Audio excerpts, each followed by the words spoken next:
Store-bought salsa is expensive, full of preservatives, and honestly nowhere near as good as homemade. But what if I told you that you can make a huge batch of salsa for way cheaper than buying just a few jars at the store? Hi guys, today I am with my beloved mom that you've probably seen multiple times on this channel. And today we are going to show you how to make a cheap homemade salsa that is way better than store-bought, but also way more affordable, so it's a win-win.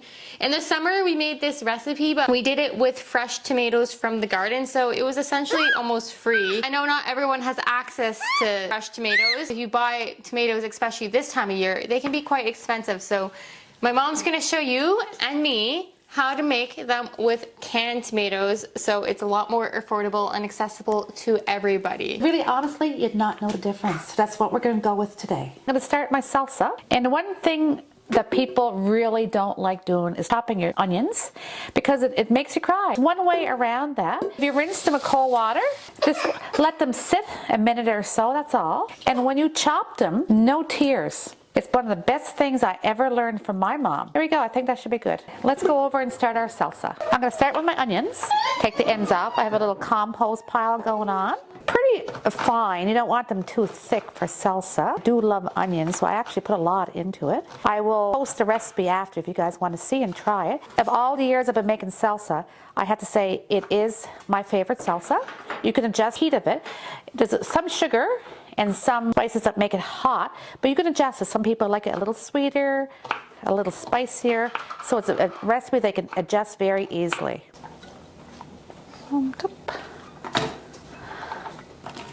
Okay, so now it's the celery. It requires 3 cups of celery. It's a little bit soft. Can you still use it? Absolutely, because it's going to be soft when we cook it anyway. It still has the exact same flavor.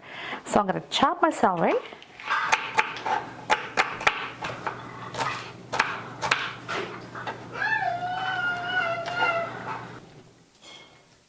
Peppers add flavor and color. If you want to add something different too, you can. Whatever vegetable you want. Some people want to add different things. People leave it in the cupboards all the time. I put mine in the fridge just because. I don't know, that's just me.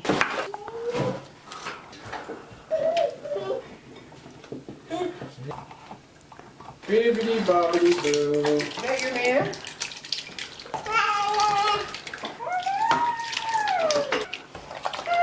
See, I'm just mixing everything. You see the lovely blend of colors? That looks so good. Now for me, when I make my salsa, I like chunky, so my salsa will be chunky. But once you're cooking it, and that process is done, you can puree it if you're a person that likes pureed salsa, which a lot of people do. It's almost like a 50-50 when I ask people. I have all my vegetables there. The thing I'm gonna do is sprinkle salt over it and let it sit for 2 hours, and then we'll come back. So I have a 1/4 cup of salt. I'm just going to sprinkle over it. Let it sit for 2 hours. At that point, I will take it and rinse it and then add my spices. So my vegetables sprinkled with salt is setting for 2 hours. While I'm waiting for that, I might as well get the next step, which is putting all the other ingredients, which is like the flavor in the salsa, okay? So I'm going to put my vinegar. And I'm going to put my sugar. Now it calls for 1.25 cups of sugar. Like I said, when I like it a little bit of sweet, a little bit of spice, but you can reduce that to like even 1 cup. Sort of everybody's taste is a little bit different, so it's up. Just play with it and see what you like. But for me, I'm going to put what it calls for in my recipe, and this is 1.25 cups of sugar. This is a recipe I got from my mom many years ago. So now I'm going to go with the mustard seed. I love these little bottles. There's my mustard seed, a cayenne pepper. Now it calls for 1.5 teaspoons of cayenne pepper. My kids like it spicy, right? So every time I put 1.5 cayenne pepper, they always tell me, "It's not spicy enough." I'm gonna put 2. See what happens. But it won't kill them. I'm just gonna stir that up. Here we go. And it also calls for a can of tomato paste. Oh, so what? I'm not perfect. So I got everything. I got my vinegar, my sugar, mustard seed, cayenne pepper, a little bit extra, and my tomato paste. So I'm going to stir that. So the 2 hours are done. And remember, we had sprinkled some salt. And it's a 1/4 cup of salt is a lot of salt. It helps to draw the excess fluid, excess water from the vegetables. And it does certainly add taste. And the other thing is it does help to preserve it. So I'm just going to stir that up. So all the salt's in there, my 2 hours are done. So now I have to rinse it because there's no way you want that much salt in your salsa, because all you would taste is salt. Even using the colander, so what you're doing is actually getting rid of the extra fluid as well. I'm going to rinse that, like I said, just to take the excess salt, just with cold water. You don't want to take all the salt, but just even that is enough. That's a good rinse.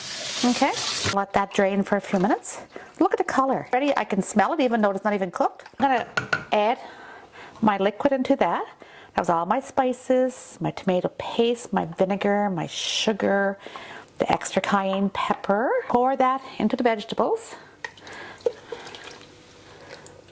Get every little dot. I've had many salsas over the years. I've cooked different salsas over the year.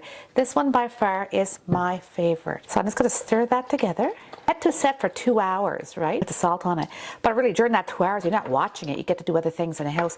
So overall, the time spent in making it is very little. So it's mixed nicely. So what I'm going to do is I'm going to put that, I don't want to put it too high, probably a little over medium, just to get that to a slight rolling boil, and cook it for approximately 10 minutes. Time that and keep an eye on it. So what I'm going to do, now this is, I'm going to tell you a tip. Some people make salsa, and a lot of people, like if you leave it in the bottle for a while, it seems to separate. So you open the salsa and it's watering the top and thicken the bottom, you have to stir it, but it never gets the right consistency. This recipe, perfect. It never settles, the liquid never settles on the top, it's never watery, it's perfect. Or open the bottle 6 months later, it is still perfect. The trick is cornstarch. So what I do, I have a quarter cup of water, and 3 teaspoons of cornstarch. So cornstarch, as you know, thickens it, and it will be the perfect consistency. If you have your own salsa recipe, you can use the same tip. Certainly, you know, you can do that. I only charge about $5 a tip. Just joking. So that's all it is, cornstarch and water. So I'm gonna let that boil for 10 minutes. And I'll come right back and add the cornstarch. I've had like a gentle rolling boil for 10 minutes. You have to be careful because it can easily burn. And even if it burns a little tiny bit, that's a little bit too much because you will taste that little tiny burn. So I usually stay pretty close. The initial 10 minutes of cooking is done. And I did mix the water and the cornstarch, the main part of the recipe. So this salsa will never go watery. It will never separate. It is amazing. So I'm going to stir that in. So I stir that in, and I'm going to let it boil 30 to 45 minutes. You want to cook it long enough, but slow, so the flavors will just deepen. The flavors will increase. It'll be amazing, but not too long where you actually blending the vegetables too much together, lose some of the color. Cook this. We will shortly put it in the bottles, seal the bottles, and then that's it, then we'll be done. I went with 30 minutes. So I prepared my bottles, so I boiled them. I put about an inch to inch and a half of water in each one, and about an inch and a half, 2 inches probably in the pot. Boiled them to a full boil for about 10 minutes, and that totally sterilizes them. They're still a little bit hot, so I have to be careful. So I'm just going to take them out and let them drain for a second. You have to sterilize your bottles. You don't know, even if you wash them well, you don't know, there might be some bacteria in them, and then you lose your salsa. And that would be very disappointing after, you know, putting that effort into it. I'm using the mason jars that are 500 mils or 2 cups. Bottles, they're still warm, but they're cool, because when they're too hot, you just basically can't handle them. Don't touch the inside of the bottle with your fingers, which you wouldn't anyway. But you would want it warm to help seal it, right? Yes, the bottles are warm, and not only that, you put the salsa in when it's boiling hot. That's true. The instant you put it in the warm bottles, and that helps to seal the bottles. And when you have them on a cupboard after they're all have the covers on, you will hear them popping, and that tells you that they're sealed, which is great. I've never, ever, ever had salsa go bad on me, ever. They say it's good in the cupboard in a dark place. I put mine in the fridge just because I have a big fridge and I have the room for it, but you don't have to. I've had mine on the shelf and it lasts us for a long time. Put that on. Very hot, as tight as I can, and I will go back and retighten them. At the end of it, by the time I get to the top, my fingers are like, okay, I can't do it one more minute, like right now.